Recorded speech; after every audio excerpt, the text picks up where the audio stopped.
السلام علیکم ورحمۃ اللہ وبرکاتہ۔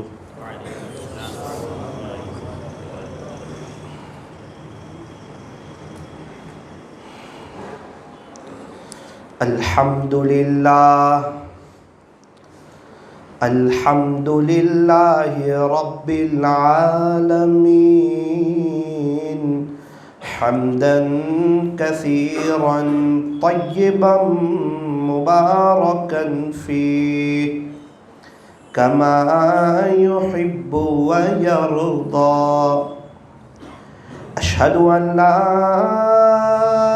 الہ الا اللہ وحدہ لا شریک لہ فی الخلق والامر، واشہد ان سیدنا وسندنا وحبیبنا وشفیعنا وخلیلنا ومولانا محمدا عبدہ ورسولہ المبعوث إلى الأسود والأحمر المنعوت بشرح الصدر ورفع الذكر، صلى الله عليه وعلى آله وأصحابه وبارك وسلم تسليما كثيرا كثيرا۔ اما بعد فاعوذ باللہ من الشیطان الرجیم، بسم اللہ الرحمن الرحیم۔ لقد كان لكم في رسول الله أسوة حسنة، صدق الله مولانا العظيم۔ وقال النبي صلى الله عليه وسلم السلام قبل الكلام، وقال عليه الصلاة والسلام لا تحقرن من المعروف شيئا، رواه مسلم، او کما قال علیہ الصلاۃ والسلام۔ غنیمت سمجھ زندگی کی یہ بہار، غنیمت سمجھ زندگی کی یہ بہار، کہ آنا نہ ہوگا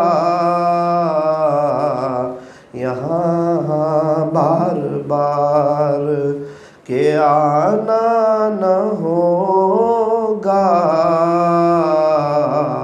یہاں بار بار۔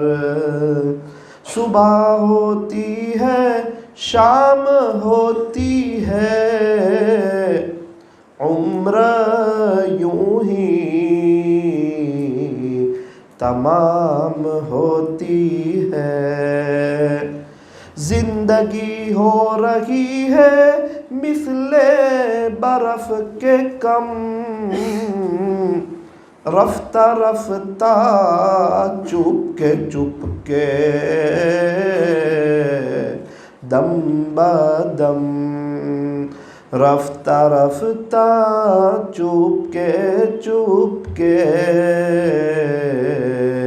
دم بدم۔ دنیا کے اے مسافر منزل تیری قبر ہے، طے کر رہا ہے جو تو 2 دن کا یہ سفر ہے۔ دنیا بنی ہے جب سے لاکھوں کروڑوں آئے، باقی رہا نہ کوئی مٹی میں سب سمائے، باقی رہا نہ کوئی، مٹی میں سب سمائے۔ کر لے توبہ ابھی بھی وقت ہے، پھر یہ نہ کہنا کہ حساب بہت سخت ہے۔ اٹھ بندے باندھ کمر، کیا ڈرتا ہے،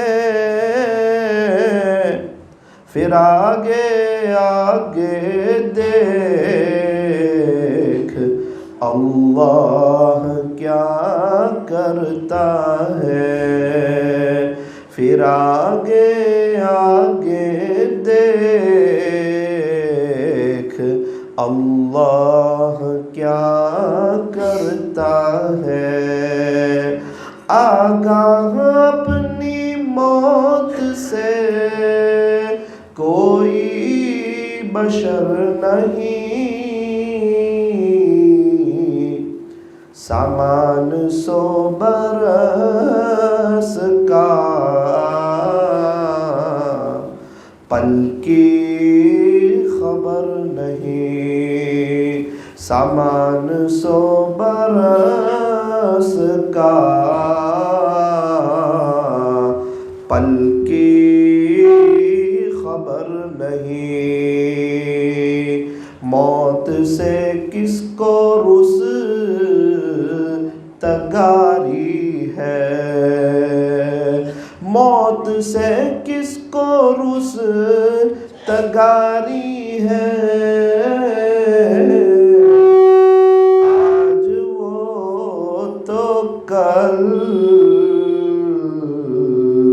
ہماری باری ہے، آج وہ تو کل ہماری باری ہے۔ محبت سے درود شریف پڑھ لیجیے۔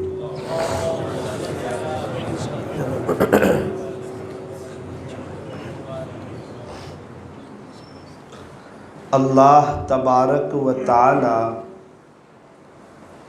ہمارے درود شریف پڑھنے کو قبول فرمائے، اور اللہ تعالی ہمیں درود شریف پڑھنے کی، پڑھتے رہنے کی، اور اس کو اپنا وظیفہ بنا لینے کی اللہ ہمیں توفیق اور سعادت نصیب فرمائے۔ اگر کوئی شخص چاہتا ہو کہ اللہ تعالیٰ اس کو رحمتیں عطا فرمائے، اس کے درجے بلند فرمائے، اسے نیکیاں عطا فرمائے، اس کے گناہوں کو معاف فرمائے، اسے چاہیے وہ درود شریف پڑھنا شروع کر دے۔ وہ درود شریف پڑھے گا، اللہ کی رحمتیں بھی ملے گی، درجے بھی بلند ہوں گے، اللہ نیکیاں بھی عطا فرمائیں گے، اور اللہ تعالیٰ گناہوں کو معاف بھی کر دیں گے۔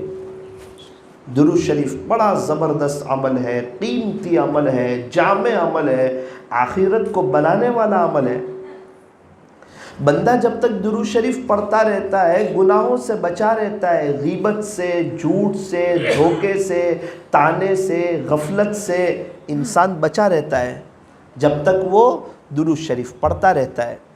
درود شریف بڑا اونچا عمل۔ اللہ تبارک و تعالی ہمیں درود شریف پڑھنے کی، پڑھتے رہنے کی، اور اس کو اپنا وظیفہ بنا لینے کی اللہ ہمیں توفیق اور سعادت نصیب فرمائے۔ آپ نے نام سنا ہوگا غازی آباد کا، یو پی میں ایک مشہور جگہ ہے غازی آباد۔ ایک قاری صاحب تھے، وہ غازی آباد کے اسٹیشن پر بیٹھے ہوئے تھے، نابینا تھے، ان کی بینائی نہیں تھی۔ اب نظر تو آتا نہیں تھا، دیکھا کہ ایک شخص ہے وہ درود شریف پڑھ رہے، صلی اللہ علیہ وسلم، صلی اللہ علیہ وسلم، صلی اللہ علیہ وسلم، لگاتار وہ درود شریف پڑھے جا رہے ہیں۔ انہوں نے سوال پوچھ لیا کہ بھائی صاحب ہمارا دل بڑا خوش ہوا، ہمارا دل بڑا ہوا، ہم نے دیکھا کہ آپ کب سے درود شریف پڑھ رہے ہیں، ورنہ اسٹیشن پر ایسی جگہوں پر کہاں لوگ درود شریف پڑھتے ہیں، لوگ تو موبائل میں ہوتے ہیں، غفلت میں ہوتے ہیں، بد نظری میں ہوتے ہیں، اور ماشاءاللہ آپ ہیں کہ اپنے وقت کو وصول کر رہے ہیں، اپنے وقت کی قدر کر رہے ہیں، درود شریف پڑھ رہے ہیں۔ مجھے نظر تو آتا نہیں، لیکن میں آپ کا نام جاننا چاہتا ہوں، ذرا بتاؤ نا آپ کا نام کیا ہے؟ تو اس نے کہا کہ حضرت میں معذرت چاہتا ہوں، میں مسلمان نہیں ہوں۔ اچھا آپ مسلمان نہیں ہو؟ بولے نا۔ آپ نے فلاں مشہور پنڈت کا نام سنا ہے؟ بولے جی ہاں حضرت میں وہی ہوں۔ ارے ایک پنڈت ہو کے اتنا درود شریف پڑھتے ہو؟ کہا حضرت اصل بات یہ ہے کہ میں مائک سیٹ کر رہا ہوں۔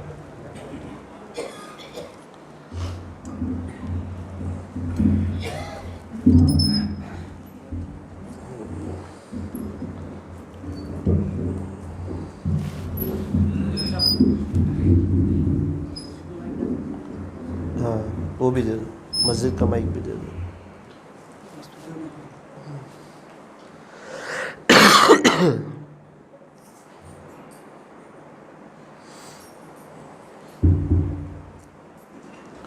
اللہ تو کہا میں تو پنڈت ہوں۔ اچھا ماشاءاللہ، کیا بات پیش آئی؟ آپ درود پاک پڑھ رہے ہیں، درود شریف پڑھ رہے ہیں؟ کہا الحمدللہ حضرت ایک مولانا سے میری دوستی ہے، اور میں ہندوستان کے بڑے تاجروں میں میرا شمار ہوتا ہے، ہندوستان کے بڑے تاجروں میں میرا شمار ہوتا ہے۔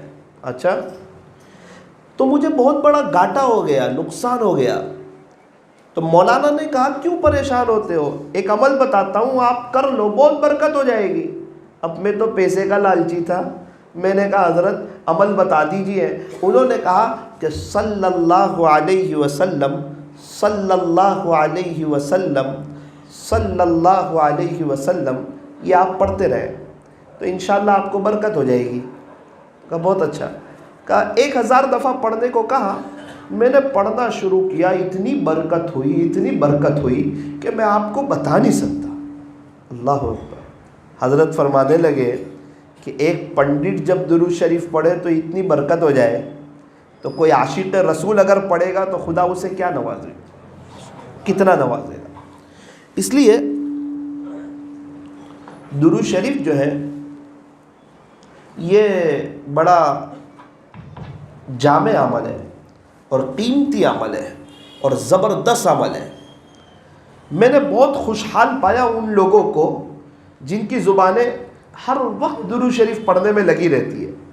آپ یقین مانیں اس سے بڑے پیمانے پر آخرت کی تیاری ہو جاتی ہے۔ اس لیے آج کی مجلس میں اس بات کو طے کرو کہ انشاءاللہ کم سے کم روزانہ 1000 مرتبہ تو درود پاک پڑھیں گے انشاءاللہ۔ کیا پڑھنا ہے؟ صلی اللہ علیہ وسلم۔ بہت سے لوگ کہتے ہیں یہ چھوٹا درود شریف ہے۔ ایک بات یاد رکھنا، کوئی درود شریف چھوٹا نہیں ہوتا، سب درود شریف بڑے ہی ہوتے ہیں۔ ہاں وہ پڑھنے کے اعتبار سے مختصر ہے، ورنہ لوگ سمجھتے ہیں کہ یہ چھوٹا درود شریف ہے۔ نا نا نا نا، جو درود شریف کی فضیلت ہے وہ اس پر ملے گی۔ یہ بڑا اہم درود شریف ہے، بڑا جامع درود شریف ہے۔ میں نے کئی اللہ والوں کو اس کا اہتمام کرتے دیکھا، لیکن وہ دھیان سے پڑھتے ہیں، کوالٹی والا پڑھتے ہیں، اللہ کو پسند آ جائے ایسا پڑھتے ہیں، اللہ راضی ہو جائے ایسا پڑھتے ہیں۔ سوال ہوتا ہے درود شریف کس استحضار کے ساتھ پڑھیں، ہم کس دھیان کے ساتھ پڑھیں درود شریف؟ فرمایا اس طرح پڑھیں کہ میں مدینہ منورہ میں ہوں، پیارے نبی کے روضے کے سامنے بیٹھا ہوا ہوں، اور میں درود شریف پڑھ رہا ہوں، اللہ کے نبی پر جو انوارات کی بارش ہو رہی ہے اس کے کچھ چھینٹے مجھ پر بھی آ رہے ہیں۔ پیارے نبی کے روضے کے سامنے بیٹھا ہوں، پیارے نبی پر اللہ کی طرف سے جو انوارات کی بارش ہو رہی ہے اس کے کچھ چھینٹے مجھ پر بھی آ رہے ہیں۔ اللہ تبارک و تعالی ہمیں درود شریف پڑھنے کی، پڑھتے رہنے کی اور اس کو اپنا وظیفہ بنا لینے کی اللہ ہمیں توفیق اور سعادت نصیب فرمائے۔ ابھی جام نگر کا سفر ہوا، پتہ چلا کہ یہاں ایک شخص ہے، وہ پرانے ساتھی ہے، پرانے ذمہ دار ہے، تو کہا مولانا ان سے ملیں گے؟ میں نے بولا بالکل، اللہ والوں سے تو ملنا چاہیے، جنہوں نے اللہ کے دین کی محنت کرتے کرتے اپنی زندگی گزار دی اور آج وہ بڑے بڑے ذمہ دار ہو گئے، ان سے ملنا تو چاہیے۔ ہم گئے ملاقات کے لیے، تو وہ پیر پھیلا کر بیٹھے تھے۔ میں نے دیکھا، میں نے پوچھا کوئی تکلیف ہے آپ کو؟ کہنے لگے مولانا 20 سال پہلے ایک گجرات کے مشورے میں آ رہا تھا تو میرا ایکسیڈنٹ ہو گیا تھا، تو 20 سال سے میں بستر پہ ہوں، چلنے سے معذور ہوں۔ اچھا، چہرے پہ بہت نورانیت، عجیب و غریب۔ بولے مولانا ایک وقت تھا، محنت کرتے تھے، کوشش کرتے تھے، بھاگ دوڑ کرتے تھے، اللہ کے دین کی محنت کرتے تھے، بستی میں کوئی بے نمازی نہ رہے اس کے لیے کوشش کرتے تھے، بے حیائی، فحاشی اور عریانیت ختم ہو جائے اس لیے محنت کرتے تھے، سب لوگ عاشق رسول ہو جائیں، اللہ والوں کے دیوانے ہو جائیں، اللہ کے نام لیوا ہو جائیں، اللہ کے نام فضاؤں میں بلند ہو جائیں، سب لوگ نیک ہو جائیں، دیندار ہو جائیں، ایک ہو جائیں، شرک و بدعت کا خاتمہ ہو جائے، لوگ امت ایک بن کے اللہ کی طرف آ جائے۔ اس کے لیے ہم نے جام نگر جیسے علاقوں میں بڑی محنت کی جہاں شرک و بدعت کے گھر تھے۔ بھائی چہرے پہ نورانیت ہے، کوئی تو بات ہے۔ ارے مولانا کیا بتائیں، اب تو ایکسیڈنٹ ہوا ہے، کہیں جا نہیں سکتے، گھر میں آفس میں اپنی زندگی گزر رہی ہے۔ بہت دیر کے بعد ایک بات بتائی، مولانا ایک مدت ہو گئی، آفس پہ تو ہوں، گھر پہ تو ہوں، لیکن روزانہ میں 10,000 مرتبہ درود شریف پڑھتا ہوں۔ ابھی کی بات کر رہا ہوں۔ اس وقت ایک بات سمجھ آئی، جب انسان کو دین کی بات سمجھ آتی ہے نا، اپنی موت سمجھ آتی ہے، اپنی قبر سمجھ میں آتی ہے، اپنی آخرت کی زندگی سمجھ میں آتی ہے، پھر انسان اپنے وقت کو ضائع نہیں کرتا، اپنے وقت کو وصول کرتا ہے، اپنے وقت کی قدر کرتا ہے۔ انگلینڈ میں پاؤنڈ ڈالر چلتے ہیں، امریکہ میں ڈالر چلتے ہیں، فرانس میں یورو چلتے ہیں، سعودی عرب میں ریال چلتے ہیں، تو قبر میں اچھے اعمال چلتے ہیں۔ قبر کی کرنسی اچھے اعمال ہے۔ اور جتنے حضرات کو میں نے دیکھا کہ وہ اللہ کے دین کی محنت کر رہے ہیں عین جوانی سے، یہاں تک کہ ان کا بڑھاپا آ گیا، تو میں نے اکثروں کو دیکھا کہ 10 میں سے 7 ایسے ہوتے ہیں کہ ان کے بچے حافظ عالم ہوتے ہیں، کسی کے بچے حافظ ہوتے ہیں، کسی کے بچے عالم ہوتے ہیں۔ کیوں؟ فرمایا کہ بات سمجھ میں آ گئی، اللہ کا دین سمجھ میں آ گیا، اب اپنے بچوں کو پڑھایا، پھر ان کے بچے مدرسے کھولتے ہیں، کوئی خانقاہ کی طرف جاتے ہیں، کوئی اللہ کے دین کی محنت کی طرف جاتے ہیں، اور سارے بچے مل کر کے کچھ نہ کچھ کام کرتے ہیں اللہ کے دین کا۔ اب یہ تو ذمہ دار ساتھی۔ میں نے پوچھا بچوں کے بارے میں، کہا کوئی بات نہیں، آپ کی ملاقات کروا دیتے ہیں بچوں سے۔ پہلے بیٹے آئے، مجھے کہا مولانا یہ مفتی صاحب ہے، ان کے لیے دعا کر دینا۔ یہ میرے لیے دعا کریں۔ دوسرے بیٹے آئے، کہا یہ بھی مفتی صاحب ہے، مولانا ہے، مفتی ہے۔ کہا ماشاءاللہ آپ کا تو کام ہو گیا۔ تیسرے بیٹے آئے، مجھے کہا یہ بھی مفتی ہے، ان کا سال بھی لگا مجھے۔ بات سمجھ میں آئی، اللہ اکبر۔ اسی لیے اللہ کے دین کی جو محنت ہے نا، یہ بڑی اہم محنت ہے، بڑی قیمتی محنت ہے، چاہے انسان جس لائن سے کرے، اللہ کے راستے میں وقت لگا کر کے کریں، یا مدرسہ پڑھا کر کے کریں، یا خانقاہوں سے جڑ کر کے اللہ اللہ کر کے کریں، جس طرح نسبت اگر اللہ کی طرف ہے تو آپ یقین مانیں انشاءاللہ اس کی دنیا بھی بہتر ہوگی اور اس کی آخرت بھی بہتر ہوگی۔ اور درود شریف ہم پڑھ رہے ہیں ہمارے نبی پر، کیا کہنے ہمارے نبی کی شان کے، کیا کہنے ہمارے نبی کے مقام کے۔ آپ کی شان نرالی، آپ کا مقام بڑا اونچا۔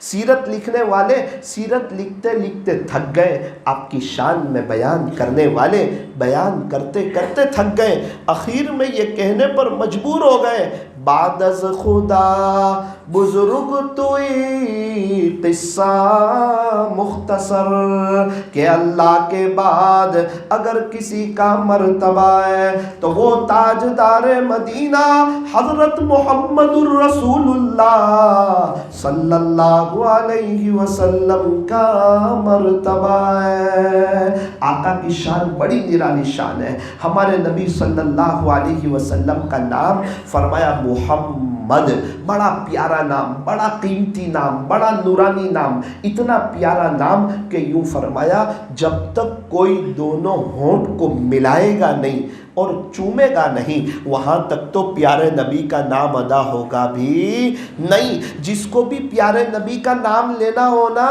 بھائی اسے چوم کر کے لینا پڑے گا۔ محمد صلی اللہ علیہ وسلم، جس نبی کے نام میں اتنا پیار ہو ان کے طریقوں میں کتنا پیار ہوگا۔ ایک شاعر نے بڑی اچھی بات کہی، فرمایا کہ جب آقا کا نام لو تو ہونٹ ملتے، جب آقا کا نام لو تو ہونٹ ملتے ہیں، اور جب آقا کی باتیں مانو تو آپس میں دل ملتے ہیں۔ آقا کا نام لو تو ہونٹ ملتے ہیں اور جب آقا کی باتیں مانو تو آپس میں دل ملتے ہیں۔ ہمارے نبی صلی اللہ علیہ وسلم کا یہ جو نام ہے محمد، ایک سوال ہوتا ہے یہ نام کس نے رکھا؟ یوں فرمایا آپ کے دادا عبد المطلب نے آپ کا نام محمد رکھا، اور قرآن کریم میں یہ نام 4 جگہ پر آیا۔ کتنی جگہ پر آیا؟ 4 جگہ پر آیا۔ اور آپ کی امی نے آپ کا نام احمد رکھا، اور یہ نام قرآن کریم میں ایک جگہ پر آیا۔ آپ محمد بھی اور آپ احمد بھی۔ آپ اپنی امی کے پیٹ مبارک میں تھے کہ آپ کے ابو کا انتقال ہو گیا تھا، آپ یتیم ہونے کی حالت میں دنیا میں تشریف لائے۔ الم یجدک یتیما فآویٰ، اس لیے جب آپ دنیا میں تشریف لائے نا تو آپ کی امی خوش بھی تھی اور آپ کی اماں غمگین بھی تھی۔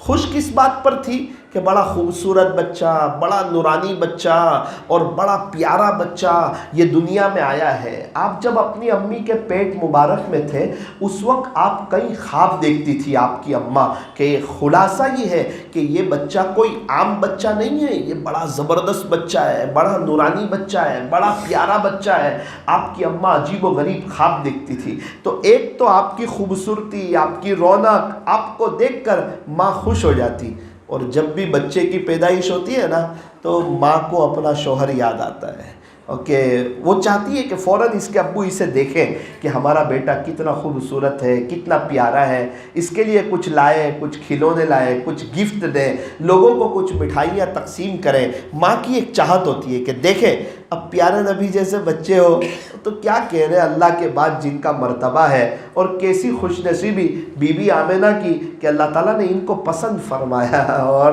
والد کے طور پر حضرت عبداللہ کو اللہ تعالیٰ نے ان کا انتخاب فرمایا۔ تو آپ جب دنیا میں تشریف لائے تو آپ کی اماں غمگین بھی ہو گئی، آپ کو یاد آ گئی اپنے شوہر عبداللہ کی۔ خلاصہ یہ ہے کہ کاش ان کے ابا ہوتے جو آج ان کو دیکھ کے پیار کرتے، آج دیکھ کے ہمارے نبی کو دیکھ کے خوش ہو جاتے، لیکن خیر اللہ کی مرضی، آپ تو یتیم ہونے کی حالت میں دنیا میں تشریف لائے۔ ایک عورت فرماتی ہے جب پیارے نبی دنیا میں تشریف لائے نا تو میں وہیں کھڑی تھی، تو میں نے دیکھا کہ آپ کو غسل دینے کی ضرورت نہیں پڑی۔ دنیا میں جب بھی کوئی بچہ آتا ہے اس کو غسل دیتے ہیں۔ وہ فرماتی ہے کہ جب محمد نامی بچہ جب دنیا میں آیا تو یہ پہلے سے ایسا لگا کہ اندر سے نہلائے دھلائے صاف شفاف تشریف لائے، اور جب کوئی بچہ آتا ہے نا تو ماں کے اندر سے رطوبت نکلتی ہے، گندگی نکلتی ہے۔ وہ عورت کہتی ہے میں نے دیکھا کہ آپ کی اماں میں سے نہ تو کوئی رطوبت نکلی نکلی، نہ کوئی گندگی نکلی، نہ آپ کے اوپر کوئی گندگی لگی ہوئی تھی، آپ ایک دم صاف اور شفاف آپ دنیا میں تشریف لائے۔ بی بی آمنہ فرماتی ہے آپ 9 مہینے میرے پیٹ میں رہے، نہ تو مجھے کبھی کوئی درد ہوا، نہ کبھی کوئی تکلیف ہوئی، نہ کبھی کوئی متلی آئی، نہ کبھی مجھے کوئی قے آئی۔ 9 مہینے آپ میرے پیٹ میں رہے۔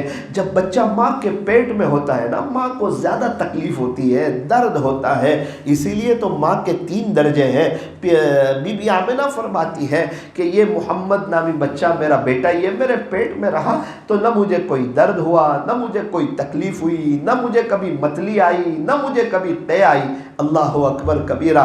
آپ جب دنیا میں تشریف لائے، آپ کے دادا کو پتہ چلا عبد المطلب کو، آپ ایک دم جلدی سے تیزی گھر میں تشریف لائے۔ ایک تو اپنے پوتے کو دیکھنے کی خوشی، دادا بھی اپنے پوتے کو دیکھ کے خوش ہو گئے، ہلکے سے غمگین بھی ہو گئے، اپنے بیٹے عبداللہ کی یاد بھی آ گئی کہ کاش ان کے ابا ہوتے اور دیکھتے آج، اور اتنا خوبصورت بچہ اور اتنا پیارا بچہ دیکھتے تو خوش ہو جاتے۔ خیر پھر دادا نے نام رکھا محمد اور اماں نے نام رکھا احمد۔ محمد کسے کہتے ہیں؟ فرمایا جس کی بار بار تعریف کی جائے اس کو محمد کہتے ہیں۔ اور احمد کسے کہتے ہیں؟ فرمایا جو اللہ کی بار بار تعریف کرے اسے احمد کہتے ہیں۔ تو ہمارے نبی محمد بھی اور ہمارے نبی احمد بھی، یہ آپ کے ذاتی نام ہے۔ صفاتی نام تو بہت، حامد ہے، محمود ہے، قاسم ہے، عاقب، فاتح، خاتم، حاشر، ماہ، دا، سراج، رشید، منیر، بشیر، نذیر، طٰہٰ، یاسین، مزمل، مدثر، شفیع، خلیل، کلیم، حبیب، مصطفیٰ، مرتضیٰ، مجتبیٰ، مختار، ناصر، منصور، حافظ، شہید، قائم، عادل، حکیم، نور، حجہ، برہان، ابطحی، عربی، ہاشمی، تہامی۔ خلاصہ یہ ہے آپ کے صفاتی نام تو بہت ہیں، اور آپ جو ہے بڑی اونچی شان والے، بڑے اونچے مقام والے، کیا کہنے آپ کی شان کے۔ آپ کے چہرے کی باری آئی تو اللہ کا قرآن کہتا ہے وَالضُّحَىٰ، پیارے نبی جی آپ کے روشن چہرے کی قسم، وَاللَّيْلِ إِذَا سَجَىٰ، پیارے نبی جی آپ کے سیاہ زلفوں کی قسم، لَعَمْرُكَ آپ کی عمر مبارک کی قسم، فَلَا وَرَبِّكَ مجھے تیرے رب کی قسم، وَهَذَا الْبَلَدِ الْأَمِينِ، شہر امین مکہ مکرمہ کی قسم۔ پیارے نبی علیہ السلام کی جو پیدائش ہوئی، ولادت باسعادت ہوئی، وہ مکہ مکرمہ میں ہوئی۔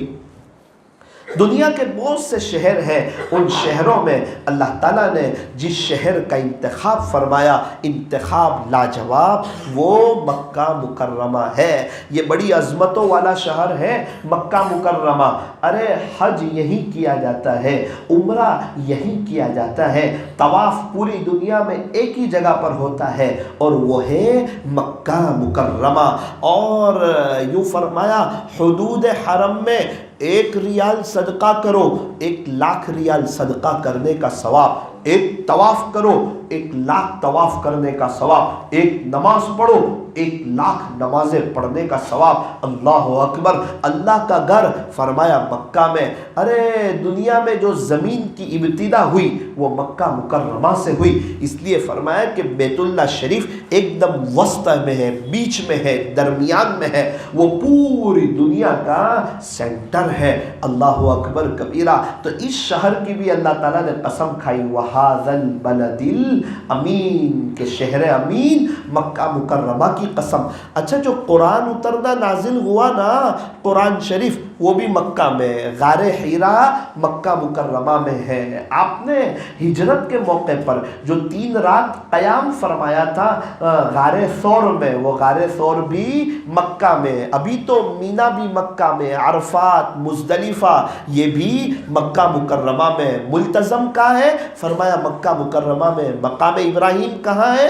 فرمایا کہ مکہ مکرمہ میں۔ حتیم کہاں ہے؟ فرمایا مکہ مکرمہ میں۔ صفا مروہ کہاں ہے؟ فرمایا فرمایا کہ مکہ مکرمہ میں یہ وہ مبارک جگہ، یہ وہ پاکیزہ جگہ، بڑی قیمتی جگہ، بڑی نورانی جگہ، یہاں پر ہمارے نبی حضرت محمد الرسول اللہ صلی اللہ علیہ وسلم دنیا میں تشریف لائے۔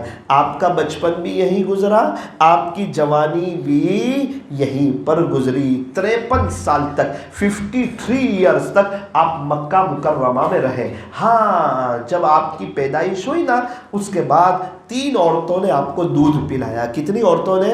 3 عورتوں نے آپ کو دودھ پلایا۔ آپ کے ابو کا نام تھا عبداللہ اور دادا کا نام تھا عبد المطلب، اور آپ کی اماں کا نام تھا، دادا کا نام تھا عبد المطلب اور دادی کا نام تھا فاطمہ، نانا کا نام تھا وہب اور نانی کا نام تھا برہ۔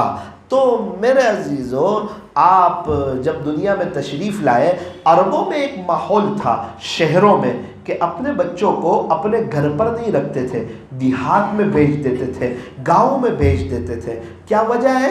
فرمایا کہ وہاں کی ہوا بہت صاف ستھری ہوتی تھی اور زبان بہت پاکیزہ، میٹھی، اچھی اور فصیح ہوتی تھی۔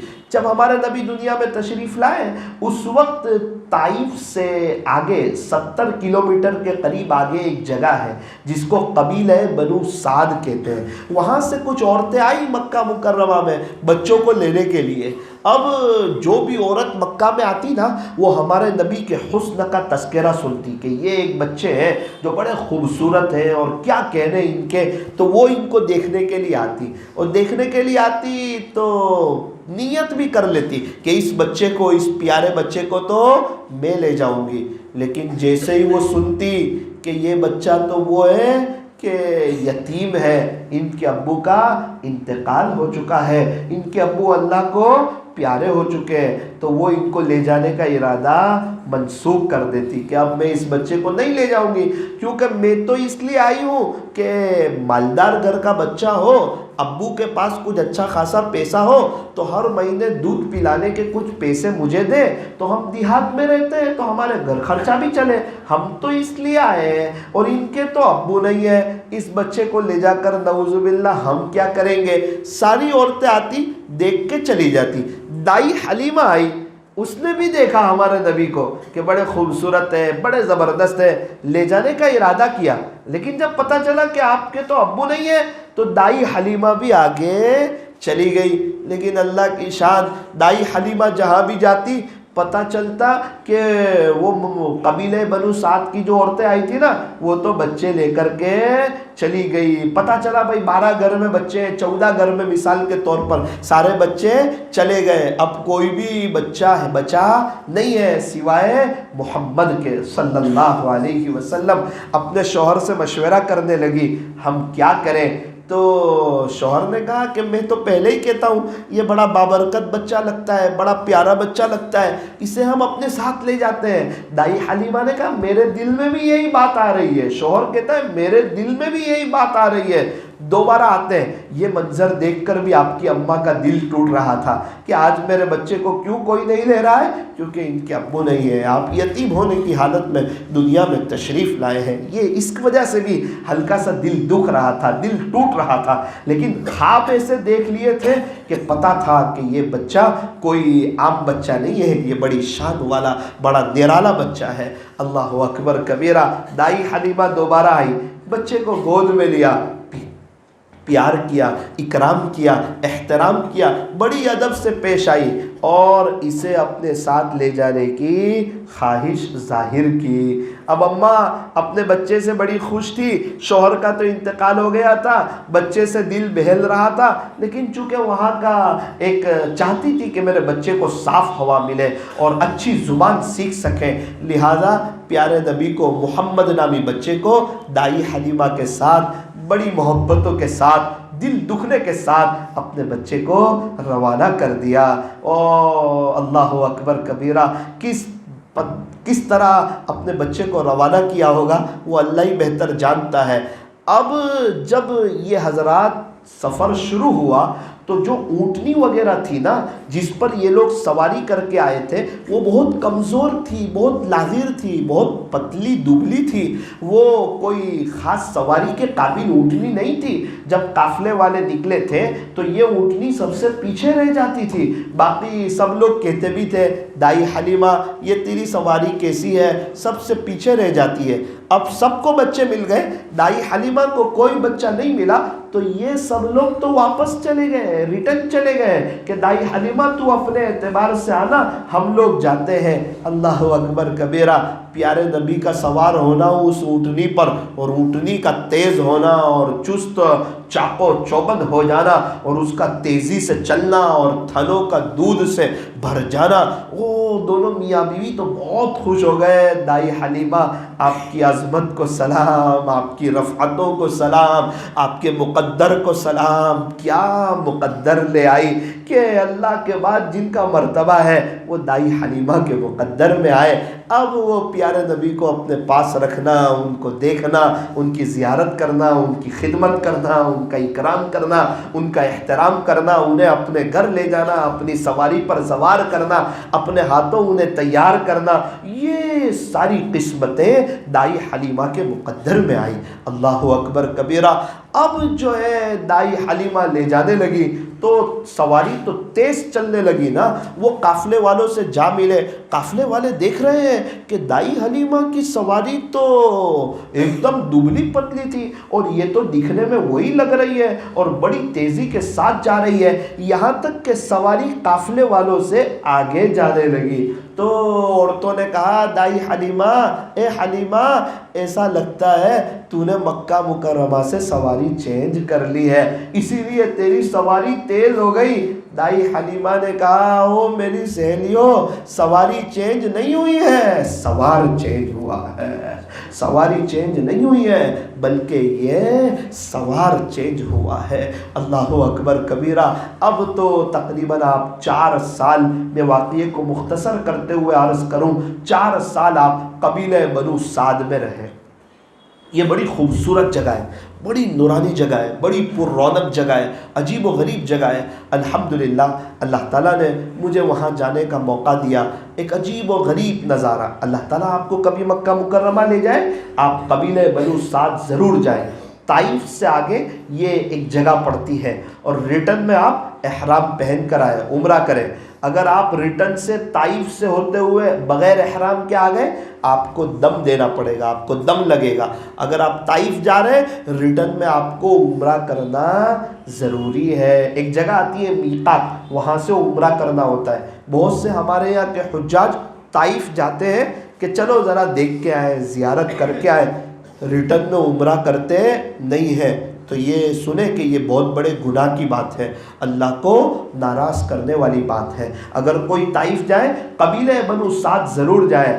آپ دیکھیں دائی حلیمہ کا گھر دیکھیں، اور پیارے نبی علیہ السلام کہاں سے پانی بھرتے تھے، بکریوں کو کہاں چراتے تھے، کہاں آپ کھیلتے تھے، کہاں آپ کا شق صدر ہوا تھا۔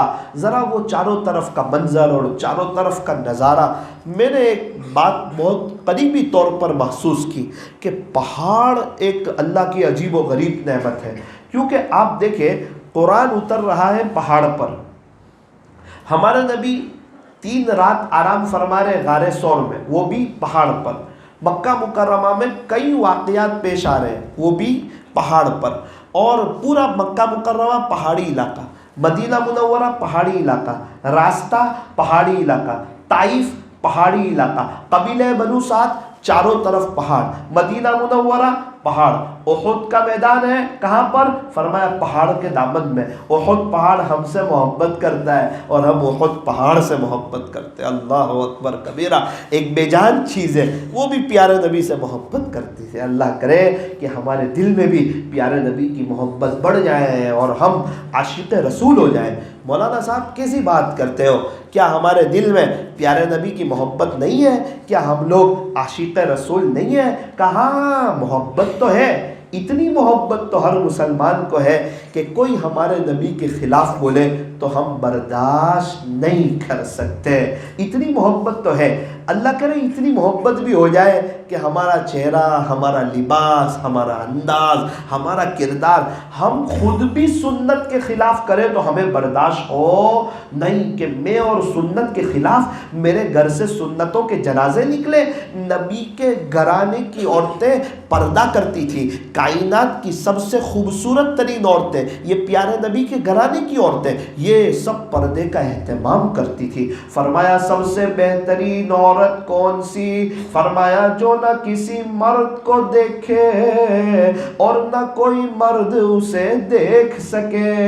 وہ کائنات کی سب سے قیمتی اور خوبصورت ترین عورتیں، فرمایا سب سے بہترین عورت جو نہ کسی مرد کو دیکھے اور نہ کوئی مرد اسے دیکھ سکے، ایسی اپنی زندگی گزارے۔ اس کے لیے جب مرد نیک ہوتا ہے نا، مرد دیندار ہوتا ہے، گھر میں اللہ کے قرآن کا اہتمام کرتا ہے، اپنے گھر میں دینی ماحول قائم کرتا ہے کہ ہم مسلمان لوگ ہیں، اسلام کو فالو کرنے والے لوگ ہیں، ہمارا گھرانہ مسلمان کا گھرانہ ہے، کوئی یہودی کا نہیں، کوئی نصرانی کا نہیں، کوئی عیسائی کا نہیں، کوئی مشرک کا نہیں، کوئی مجوسی کا نہیں، ہم تو اللہ کے ولیوں سے پیار کرتے ہیں، ہم ان کے جوتوں کی دھول کے برابر بھی نہیں ہے۔ کیا کہہ رہے بایزید بستامی کے، جنید بغدادی کے، فضیل بن عیاض کے، بشر حافی کے، حضرت بابا فرید الدین گنج شکر کے، حضرت بابا فرید الدین عطار کے، حضرت خواجہ نظام الدین اولیاء رحمت اللہ علیہ کے، حضرت خواجہ باقی باللہ کے، حضرت مجدد الفسانی رحمت اللہ علیہ کے، اور حضرت خواجہ دانا رحمت اللہ علیہ کے، اور حضرت جی مولانا الیاس صاحب رحمت اللہ علیہ کے، یہ سب بڑے اونچے درجے کے لوگ تھے۔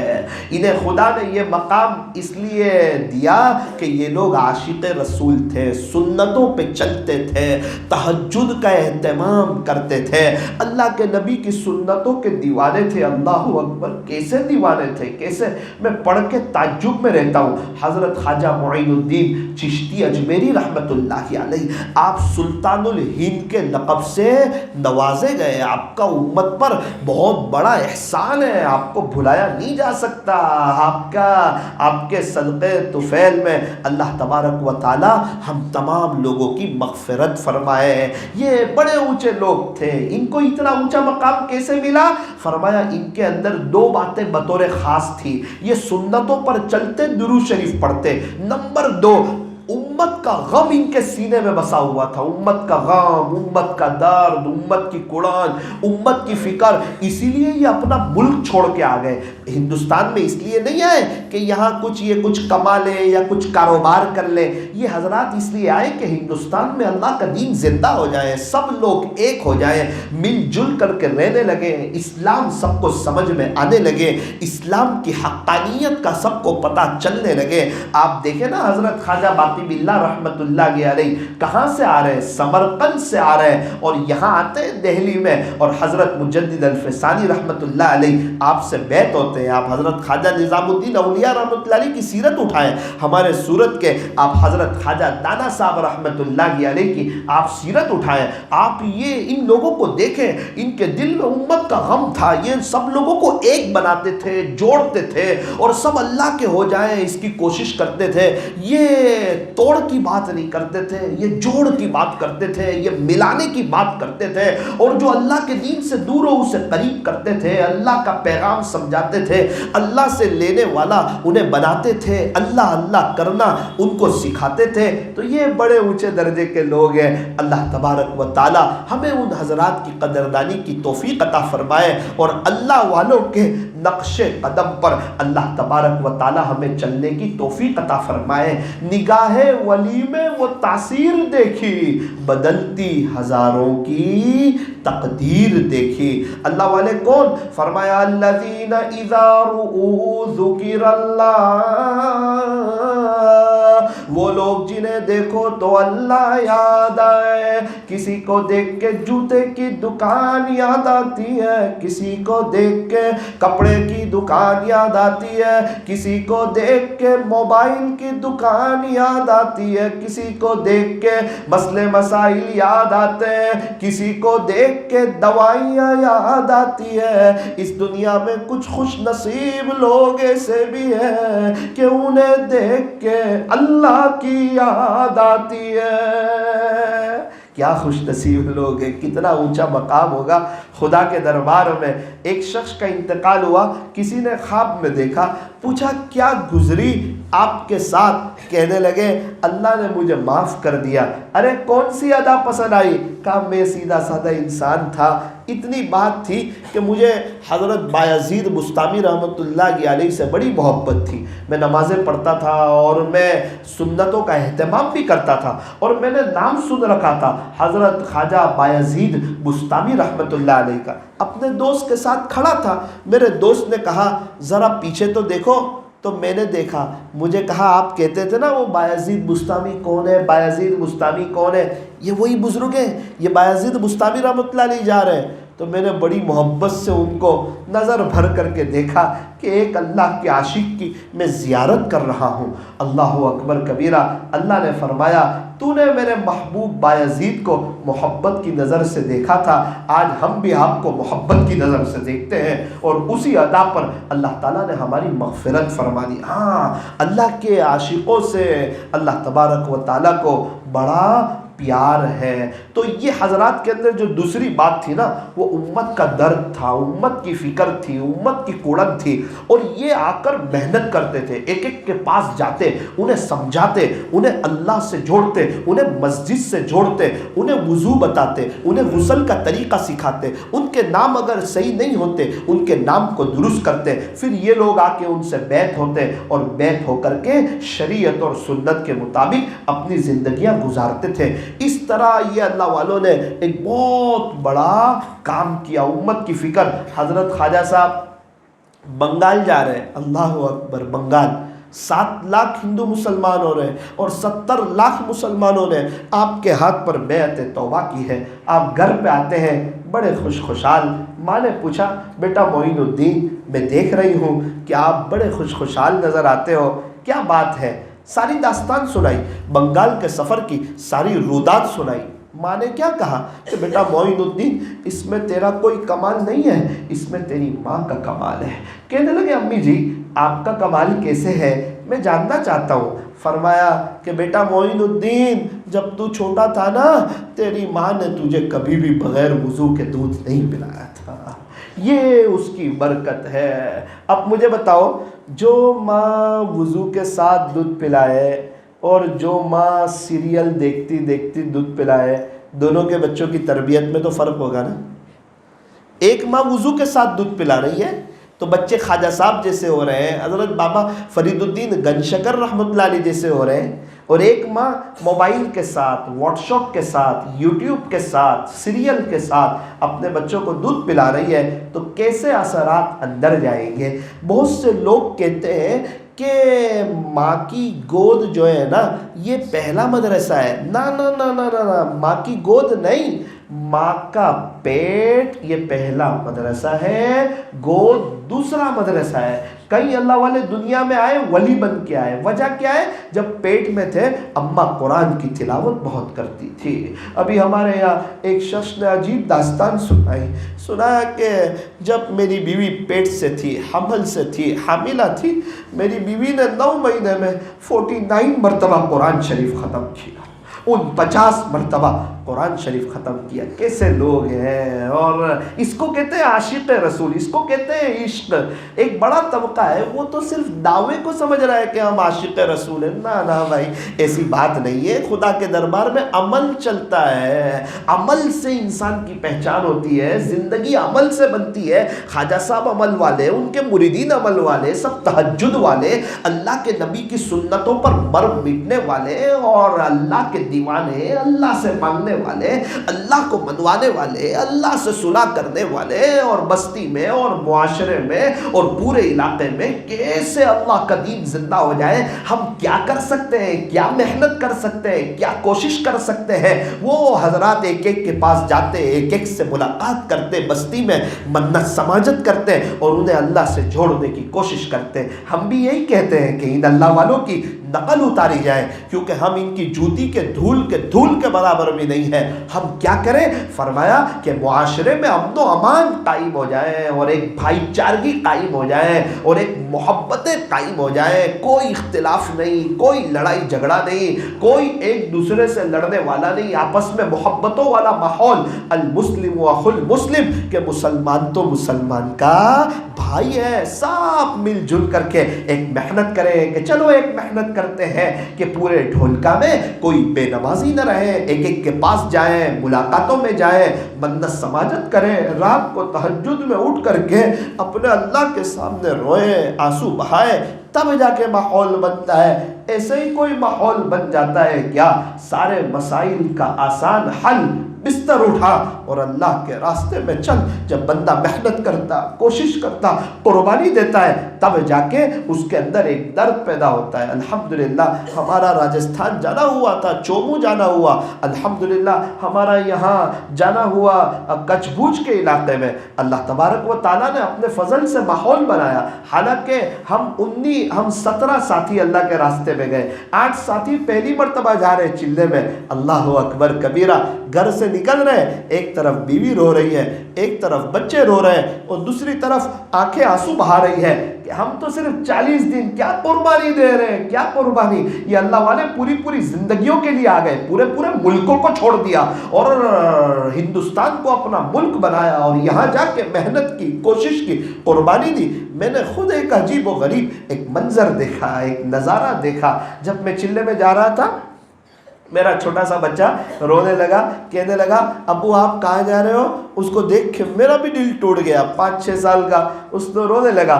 میں نے کہا کیا کروں، کیسے اس کو سمجھاؤں؟ میرے والد صاحب مسجد میں تھے، میں نے کہا بیٹا تھوڑی دیر تو دادا کے پاس جا کر آ، تھوڑی دیر تو دادا کے پاس چلا جا۔ وہ فوراً دادا کے پاس چلا گیا، ہم لوگ آگے نکل گئے 40 دن جماعت کے لیے۔ اللہ اکبر کبیرہ، راستے میں دل ٹوٹا ہوا کہ چھوٹے بچے بھی رو رہے ہیں۔ اللہ کو یہ ادا بھی تو پسند آتی ہوگی نا۔ لوگ کہتے ہیں کہ بچوں کو چھوڑ کے چلے جانا، بیوی کو، او بھائی تو اللہ والوں کی سیرت پڑھ، پوری زندگیوں کے لیے آ گئے ہیں، پورے ملکوں کو چھوڑ کے آ گئے ہیں، اللہ کے دین کو اوڑھنا بچھونا بنایا ہے، تب جا کے علاقے کھڑے ہوئے ہیں۔ ان کے رات کے آنسو، ان کا رونا، ان کا تڑپنا، ارے وہ نہیں دیکھتے کتنے لوگ بزنس کے لیے سال باہر چلے جاتے ہیں، 10 20 سال باہر چلے جاتے ہیں۔ کتنا بڑا طبقہ ہمارا سعودی میں ہے، کتنا بڑا طبقہ ہمارا انگلینڈ میں ہے، کتنا بڑا طبقہ ہمارا کینیڈا میں ہے۔ لوگ پیسے کمانے کے لیے تو جا سکتے ہیں، لیکن اللہ کا دین زندہ ہو جائے، سب لوگ عاشق رسول ہو جائے، سب لوگ سنتوں پہ چلنے والے ہو جائے، اللہ والوں کے عاشق ہو جائے، ان کی زندگی سے سنت طریقے ٹپکنے لگے،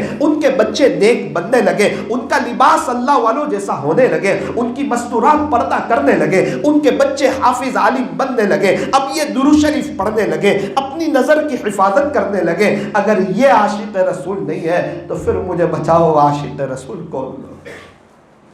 فکر نبی جس کے سینے میں ہے وہ مدینے میں نہ ہو کر بھی مدینے میں ہے، اور فکر نبی جس کے سینے میں نہیں ہے وہ مدینے میں ہو کر بھی مدینے میں نہیں ہے۔ اس لیے میرے عزیزوں ایک چیز ہے، جب ہم اللہ کے راستے میں گئے نا، میں نے دیکھا نئے ساتھی ہیں، رات کو اٹھ کے رو رہے ہیں اللہ کے سامنے تہجد میں۔ میں نے کہا یہ مالدار لوگوں کی جماعت ہے اور کروڑوں پتی کے بچے یہ میرے ساتھ آئے ہوئے ہیں، رات میں محنت کرتے کرتے سونے میں لیٹ ہو جاتا ہے، 4 بجے اٹھ کے روتے ہیں، اللہ امت کو ہدایت دے دے، امت کو ہدایت دے دے۔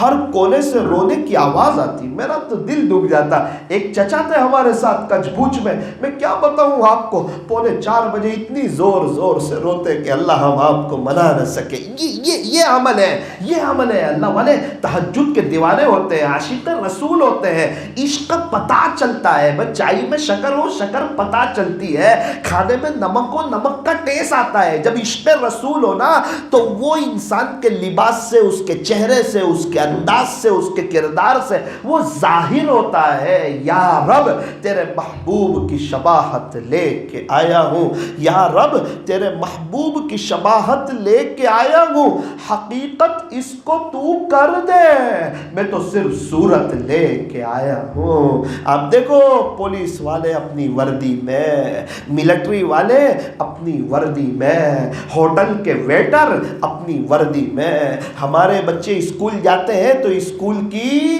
وردی میں. اللہ کرے ہم بھی آ جائیں اسلام کی وردی میں, مسلمانوں کی وردی میں, پتہ چلے کہ یہ خوش ہے اپنے مسلمان ہونے پر, اس سے فخر ہے اپنے اسلام پر, اور اسے اللہ والوں کا لباس, ان کا چہرہ اور ان کی زندگی اور ان کا طریقہ اور مدینہ منورہ کا کلچر اور پیارے نبی نے جو صحابہ کی ایک جماعت تیار کی تھی وہ طریقے ان حضرات کو پسند ہے. اللہ کرے کہ ہم اپنے گھروں میں ایسا ماحول قائم کریں کہ ہماری طرف سے کسی کو ذرہ برابر بھی تکلیف نہ پہنچے. کوئی اور ہمیں تکلیف پہنچا دے کوئی بات نہیں, ہم برداشت کریں گے, لیکن ہم معاف کرنے والے, سہجانے والے, برداشت کرنے والے, ہمارے اندر معاف کرنے کا جذبہ ہو, برداشت کرنے کا جذبہ ہو. اللہ تبارک و تعالی ہم تمام کو صحیح سمجھ عطا فرمائے. تو بات چل رہی تھی پیارے نبی علیہ الصلوۃ والسلام کی سیرت کی. ایک دو بات آپ کو بتاؤں. آپ 4 سال تک قبیلہ بنو سعد میں رہے, پھر آپ تشریف لائے آپ اپنی امی کے پاس, 2 سال رہے اپنی امی کے پاس, آپ کی عمر 6 سال کی ہوئی. مشورہ ہوا کہ مدینہ منورہ چلتے ہیں. آپ کے امی وغیرہ اور بھی جو لوگ تھے مدینہ منورہ گئے. اب ریٹرن آ رہے ہیں مدینہ منورہ سے, ریٹرن آ رہے ہیں, 3 لوگ ہیں, آپ ہیں, آپ کی امی ہے اور باندی ام ایمن ہے. یہ 3 لوگوں کا قافلہ اب آ رہا ہے مکہ مکرمہ کی طرف, اپنے آبائی وطن کی طرف آ رہے ہیں. ابھی تو مدینہ منورہ سے سفر شروع ہوا ہے اور ادھر آپ کی اماں بی بی آمنہ کی طبیعت ناساز ہونا شروع ہوئی, طبیعت بگڑنا شروع ہوئی, جو بحال نہ ہو سکی, طبیعت بگڑتی چلی گئی, یہاں تک کہ آپ پہنچے ابوا نامی جگہ میں. یہ ایک جگہ ہے بالکل مدینہ منورہ سے قریب ہے, وہاں سے تقریباً مکہ مکرمہ 400 یا 450 کلومیٹر کا سفر ہے. اور اس زمانے میں بڑا لمبا سفر ہوتا تھا, اونٹ پر, اونٹنی پر, گھوڑے پر, خچر پر, پہاڑ چڑھنا, پہاڑ اترنا, یہ بڑا لمبا سفر ہوتا تھا. آپ ابوا نامی جگہ میں پہنچے, دیکھا کہ امی کی طبیعت تو زیادہ ناساز ہو رہی ہے, ماں کی طبیعت تو زیادہ بگڑ رہی ہے. ہمارے نبی علیہ السلام کا دل بھی ٹوٹنے لگا. آپ کی اماں نے آنکھیں کھولی اور آنکھیں بھر کے اپنے بیٹے محمد کو دیکھا اور ان کا ہاتھ باندی ام ایمن کے ہاتھ میں تھمایا, اور جب ایسا لگا کہ اب میرا انتقال ہو جائے گا تو یوں کہا ام ایمن سے کہ میرے شہزادے محمد کا خیال رکھ, میرے شہزادے محمد کا خیال رکھ. یہ کہہ کر آنکھیں بند ہوئی اور آپ دنیا سے پردہ فرما گئی. انا للہ و انا الیہ راجعون. آپ کا انتقال ہونا تھا. پیارے نبی علیہ السلام ایک دم بے چین ہو گئے, رونے لگے اور امی کو پیار کرنے لگے, اور بڑا عجیب و غریب نظارہ ہو گیا. ام ایمن کے لیے ہمارے نبی کو سنبھالنا مشکل ہو گیا. ابا تو تھے نہیں, پیدائش سے پہلے ابو کا تو انتقال ہو گیا تھا, اور 6 سال کی عمر ہے, اور اماں کا بھی انتقال ہو گیا. سفر بڑا لمبا ہے, ساتھ میں کوئی ہے نہیں, ام ایمن ہے. پتہ نہیں اتنا لمبا سفر کیسے طے کریں گے. ابو کے پیار سے تو محروم تھے, ماں کی شفقت سے بھی محروم ہو گئے. ہمارے نبی علیہ السلام کے آنکھ میں آنسو آ گئے. قریب میں کوئی قافلہ یا کسی گاؤں میں جا کر لوگوں کو اطلاع دی, کفن دفن وغیرہ ہوا. اس کے بعد ام ایمن سمجھانے لگی کہ اپنے چلتے ہیں مکہ مکرمہ کی طرف. ہمارے نبی آنے کے لیے تیار نہیں تھے, اور جب بہت ضد کر کے سمجھانے لگی پھر بھی ہمارے نبی جانے کے لیے تیار نہیں تھے. ایک بزرگ فرما رہے تھے کہ ہمارے نبی اپنی امی کے 6 سال کے بچے تھے، قبر مبارک پر لیٹ گئے اور ایمن سے یوں کہنے لگے میں میری ماں کو چھوڑ کے نہیں آؤں گا، میں میری امی کو چھوڑ کر کے نہیں آؤں گا، لیکن کسی طرح سمجھایا ہوگا کہ ہم کو آگے چلنا ہے سفر۔ مجھے تو آج تک سمجھ نہیں آتا، مجھے سیرت کی کتابوں میں اس کے آگے ملا نہیں کہ ایمن نے کیسے سمجھایا اور کیسے تسلی دی اور کیسے سواری پر سوار کیا۔ اب یہ سفر شروع ہو رہا ہے مکہ مکرمہ کی طرف، ادھر دادا بھی انتظار میں ہے کہ ابھی میری بہو آئے گی، میرا پوتا محمد آئے گا، مدینہ منورہ سے نکل چکے ہیں ابھی تک آتے نہیں۔ روزانہ دادا کا بھی انتظار بڑھتا جا رہا ہے، دادا کو کیا پتا تھا ایک اور صدمہ لگے گا، بیٹے تو چلے گئے، اب بہو بھی وہ دنیا سے جا چکی ہوگی، دادا کو پتا نہیں تھا۔ آپ چل رہے ہیں، مکہ مکرمہ جب قریب آ رہا تھا، عجیب بات لکھی تھی سیرت کی کتابوں میں کہ ہمارے نبی صلی اللہ علیہ وسلم یہ پورے سفر میں پیچھے مڑ مڑ کے دیکھتے تھے اور آپ روتے جاتے تھے۔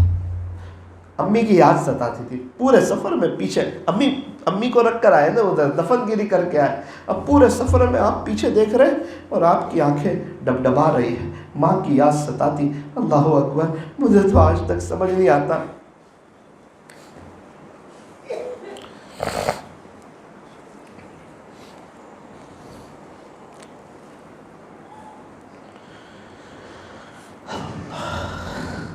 اور آج ان کی امت ان کی نقل اتارنے کے لیے تیار نہیں، ان کے جیسا چہرہ رکھنے کے لیے تیار نہیں، اسلامی لباس میں آنے کے لیے تیار نہیں۔ شرم آتی ہے نوجوانوں کو نبی کی نقل اتارتے ہوئے۔ کیسے خوش نصیب تھے جنید جمشید، نقل اتار گئے، کوئی نہیں شرمائے دنیا والوں سے، کامیابی نے ان کے قدم چومے، کیا خوش نصیب ہے حاشی معاملہ، وہ نہیں شرماتے دنیا والوں سے، وہ نقل اتارتے ہیں، وہ بد نظری نہیں کرتے، وہ انٹرویو نیچے دیکھ کے کرتے ہیں، کیا خوش نصیب ہے سعید انور، وہ نہیں شرماتے، وہ تو نبی کی نقل اتارتے۔ یہ لوگ خوش نصیب لوگ ہیں، اس کو کہتے ہیں عمل، پتہ چلتا ہے۔ کھیلتے تو بہت سے مسلمان ہیں، لیکن کچھ ایسے لوگ ہوتے ہیں ان کے اندر اسلام ان کی جسموں میں سرایت کر چکا ہوتا ہے، دوسرے لوگ ان سے دیکھ کر ان کو رشک کرتے ہیں کہ ایسے لوگ ہیں، ایسے اللہ والے لوگ ہیں، ایسا ذکر کرنے والے لوگ ہیں، ایسا آخرت کو بنانے والے لوگ ہیں، ایسا وصول کرنے والے لوگ ہیں۔ اب جب مکہ مکرمہ آئے تو دادا نے دیکھا کہ بہو تو ہے نہیں، بی بی آمنہ تو نہیں ہے، تو ایمن نے ڈرتے ڈرتے پوری داستان سنائی، تو دادا بھی ایک دم تڑپ گئے اور بچے کو دیکھ کر اور زیادہ تڑپ گئے، اپنے بیٹے محمد کو، اپنے پوتے کو پیار کرنے لگے، اپنے پاس رکھ لیا، اپنی کفالت میں لے لیا۔ اللہ اکبر کبیرہ۔ جب بیت اللہ شریف کے قریب آپ کے دادا کا ایک مسند لگتا تھا، ایک جگہ لگتی تھی، وہاں کسی کو اجازت نہیں تھی کہ کوئی وہاں آ کر کے بیٹھ سکے، لیکن ہمارے نبی تھے وہ ایک دم آ کے بیٹھ جاتے تھے، اور ان کو بیٹھا ہوا دیکھ کر دادا بھی خوش ہوتے تھے۔ سب کو پتا تھا اگر محمد آ کر بیٹھیں گے، چھوٹے تھے نا، اگر محمد آ کر بیٹھیں گے تو کوئی مسئلہ نہیں ہے، کوئی پرابلم نہیں ہے، لیکن کوئی اگر اور بیٹھا تو دادا برداشت کریں گے نہیں۔ لیکن اس کو بھی کہاں زیادہ لمبا زمانہ گزرتا، سیرت کی کتابوں میں لکھا ہے 8 سال کی عمر ہوئی، دادا کا انتقال ہو گیا، دادا کا جنازہ آگے چل رہا تھا، آپ پیچھے پیچھے چل رہے تھے اور آپ کے آنکھ میں بھی آنسو تھے، آپ کے آنکھ میں آنسو تھے۔ 8 سال کی عمر ہے، نہ ابا ہے، نہ امی ہے، نہ دادا ہے۔ اچھا آپ کبھی اسکول نہیں گئے، ہمارے نبی علیہ السلام کبھی کوئی مکتب میں نہیں گئے، کبھی آپ اسکول نہیں گئے، کبھی آپ کوئی ٹیوشن نہیں گئے، آپ کا کوئی سر نہیں، آپ کا کوئی ٹیچر نہیں، آپ تو امی، آپ تو ان پڑھ۔ ہمارے نبی صلی اللہ علیہ وسلم کیسے تھے؟ فرمایا ان پڑھ تھے۔ ہمارے نبی کا ان پڑھ ہونا بہت بڑی خوبی کی بات، بہت بڑی خیر کی بات، اور ہمارے نبی کا پڑھا لکھا ہونا بہت بڑے عیب کی بات۔ ہمارا پڑھا لکھا ہونا خوبی کی بات، ان پڑھ ہونا عیب کی بات، اور ہمارے نبی کا ان پڑھ ہونا یہ خوبی کی بات۔ امی کہتے ہیں ان پڑھ کو، قرآن کریم میں اللہ آپ کو یہ لقب دے رہے هو الذی بعث فی الامیین۔ ہم عصر کے بعد کی تسبیح میں پڑھتے ہیں جمعہ کے دن اللہم صلی علی محمد النبی الامی۔ کیوں ان پڑھ ہونا آپ کے لیے خوبی کی بات؟ اگر ہمارے نبی کہیں اسکول ٹیوشن پڑھے ہوتے نا، اور آپ کا سر اور کوئی ٹیچر ہوتی نا، تو سر کیا کہتا پتہ ہے؟ جب قرآن اترتا تو یہ سب محمد کو میں نے سکھایا ہے، اور اللہ تعالیٰ نہیں چاہتے تھے کہ کوئی یوں کہے کہ میں ان کا استاد ہوں، میں ان کا بڑا ہوں۔ اللہ بتانا چاہتے تھے کہ یہ میرے نبی ہے، یہ اگرچہ امی ہے لیکن انہوں نے علم کا دریا بہا دیا، میں براہ راست ان کا استاد ہوں، اور محمد میرے سے پڑھتے ہیں، محمد کسی اور سے نہیں پڑھتے صلی اللہ علیہ وسلم۔ پتہ چلا آپ کو؟ ابھی میرے پاس پڑھا ہوا بچہ بہت اچھی قرات کرے تو میں کیا کہوں گا کہ یہ میرے پاس پڑھا ہوا تھا۔ اللہ نہیں چاہتے تھے کہ ہمارے نبی پہ قرآن اترے تو لوگ یوں کہیں کہ یہ میرے اسٹوڈنٹ ہے۔ نا نا نا، تیرے اسٹوڈنٹ نہیں، یہ اللہ کے نبی ہے۔ دیکھ یہ پڑھے لکھے تو نہیں ہے لیکن کیا باتیں بہا رہے ہیں کہ ایک ایک بات میں پورا سمندر چھپا ہوا ہے۔ اللہ اکبر کبیرہ۔ ہم پیارے نبی کی سیرت کو پڑھیں، سیرت کو سمجھیں، سیرت کا مطالعہ کریں کہ کیا سے کیا واقعات پیش آئے۔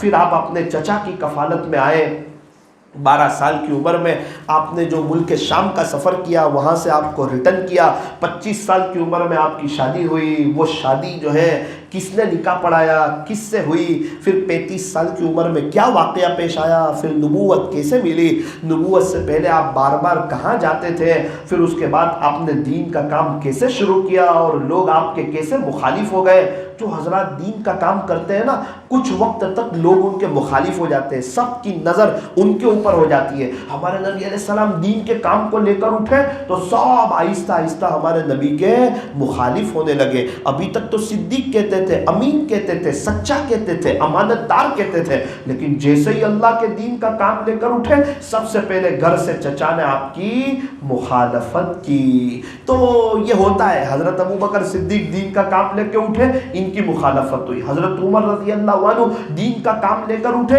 ان کی مخالفت ہوئی۔ جب کوئی آدمی حق پہ آتا ہے اور اللہ کے دین کا کام لے کے اٹھتا ہے اور صاف ستھری ایک دم صحیح اپنی زندگی گزارتا ہے تو وہ لوگوں میں ہائی لائٹ ہوتا ہے کہ یہ پیور مال بن رہا ہے، یہ پیور چیز بن رہا ہے، یہ نبی علیہ السلام کی نقل اتار رہا ہے، اس کے سینے میں امت کا درد ہے، امت کا غم ہے، امت کی فکر ہے، امت کی کڑن ہے۔ کچھ لوگ اس کو ستانے کی کوشش کرتے، پکچر دیکھنے والوں کو کوئی نہیں بولتا، لیکن جو لوگوں کے پاس جا کے لوگوں کو اللہ سے جوڑے ان کو کچھ لوگ برا بھلا کہتے ہیں۔ تو یہ دنیا کا دستور رہا ہے، ایسا ہی ہوا پیارے نبی کے زمانے میں، بولنے والے بولتے گئے، لیکن ایک وقت آیا، پھر ہجرت ہوئی، پھر بدر کا واقعہ پیش آیا، احد کا واقعہ پیش آیا، خندق کا واقعہ پیش آیا، بنو قریظہ کا واقعہ پیش آیا، وہ صلح حدیبیہ والا واقعہ پیش آیا، اور واقعے پیش آتے گئے، وہ بیعت رضوان والا اور وہ حج والا اور وہ تبوک کا اور حجۃ الوداع، اور آپ جو دنیا سے پردہ فرما رہے ہیں، اللہ اکبر کبیرہ۔ یہ آپ کی سیرت، آپ کی زندگی ہمیں پڑھنی چاہیے۔ سیرت کے پڑھنے سے کیا ہوتا ہے؟ فرمایا پیارے نبی علیہ السلام کی محبت میں اضافہ ہوتا ہے، بڑھوتری ہوتی ہے۔ ہمیں پتہ چلے کہ کتنا آپ کو ستایا گیا۔ ایسے ہی ہمارے نبی فرما رہے جس کا خلاصہ کہ دین کے خاطر جتنا مجھے ستایا گیا اتنا کسی اور کو نہیں ستایا گیا۔ اللہ اکبر، کیا فرما رہے؟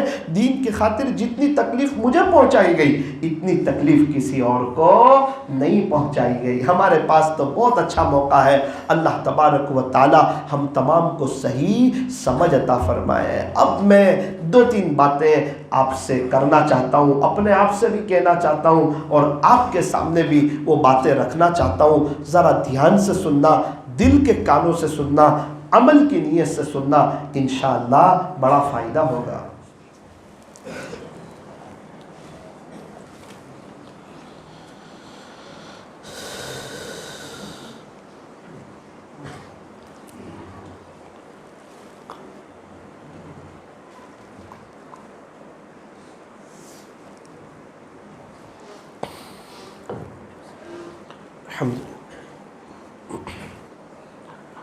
ڈھولکا والوں، ایک کام کرو۔ کیا کام کرو؟ فرمایا نیک بن جاؤ۔ کیا بن جاؤ؟ کیا ملے گا نیک بن جائیں گے تو؟ نیک کس کو کہتے ہیں؟ کہ ایک بچہ تھا، اپنے ابا کو ستاتا رہتا ہے، ابا کے اگینسٹ جاتا ہے، ابا ناراض ہو رہے، کیا ہوا؟ معافی مانگ لی اور کہہ دیا کہ ابا میں آپ کو ناراض نہیں کروں گا۔ یہ ہے کہ یہ باپ کا فرما بردار بیٹا ہو گیا، اب یہ باپ کی نافرمانی نہیں کرے گا۔ بالکل اس طرح نیک کس کو کہتے ہیں؟ جو معافی مانگ کے اللہ کا ہو جائے اور یوں کہہ دے اللہ جی میں نے زندگی میں بہت غلطی کی، اب کے بعد میں آپ کو ناراض نہیں کروں گا، میں آپ سے صلح کرتا ہوں، اب میری آپ سے دوستی ہو گئی، میں آپ کو راضی کروں گا، نمازوں کا اہتمام کروں گا، قرآن شریف کی تلاوت کروں گا، ذکر کروں گا، دین کی محنت کروں گا، اپنے بچوں کی اچھی تربیت کروں گا، اب میں آپ کو ناراض نہیں کروں گا۔ اس کو کہتے ہیں کہ یہ بندہ نیک ہو گیا۔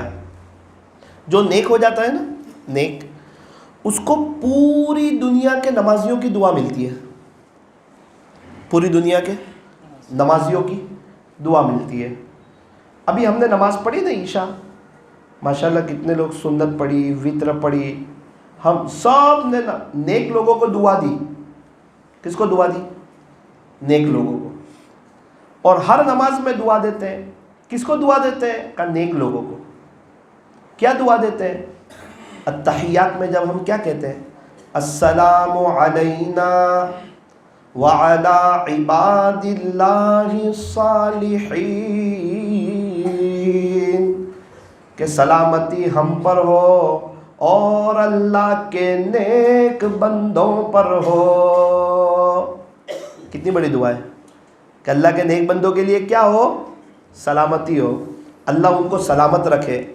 اب مجھے بتاؤ، پوری دنیا کے نمازیوں کی دعا نیک لوگ لے رہے ہیں، اگر یہ لوگ سلامت نہیں رہیں گے تو کون سلامت رہے گا؟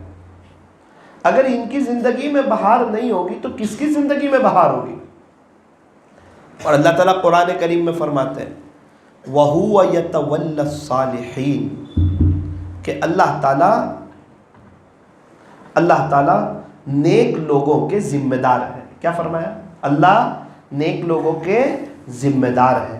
ایک مثال سے سمجھو، یہ بات ذرا سمجھنا، یہ بات سمجھ آئے گی نا تو زندگی گزارنے کا مزہ آئے گا انشاءاللہ۔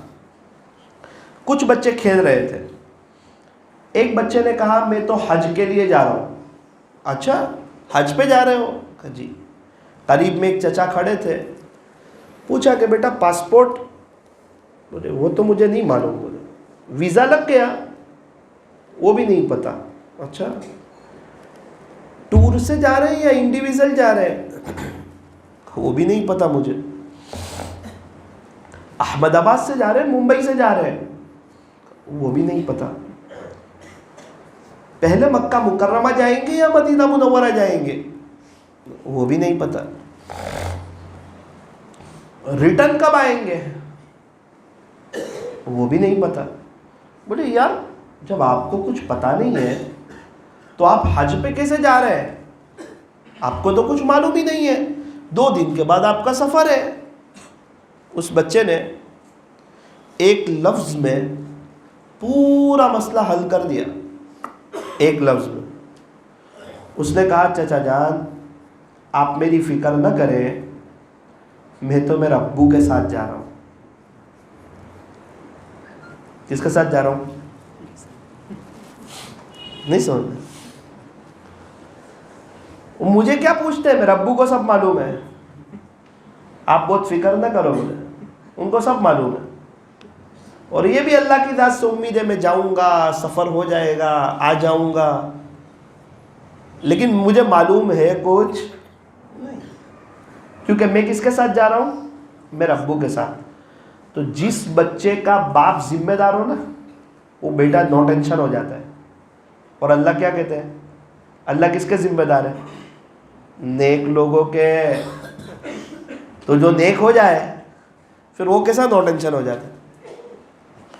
صبح چلتے ہیں، شام چلتے ہیں، عشق والے مدام چلتے ہیں، چلتی ہے پیچھے ان کے دنیا جیسے کہ غلام چلتے ہیں۔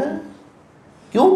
کیونکہ انہوں نے اپنے دل کو اللہ کے حوالے کر دیا، تو اللہ نے سب دل والوں کو ان کے حوالے کر دیا۔ اے انسان اگر تو میرا تو فلک بھی تیرا، زمین بھی تیری، سب کچھ تیرا، لیکن یاد رکھ اگر تو نہیں میرا تو پھر کچھ نہیں تیرا۔ اے انسان نہ تو زمین کے لیے ہے نہ تو آسمان کے لیے ہے، یہ جہاں ہے تیرے لیے، تو نہیں جہاں کے لیے۔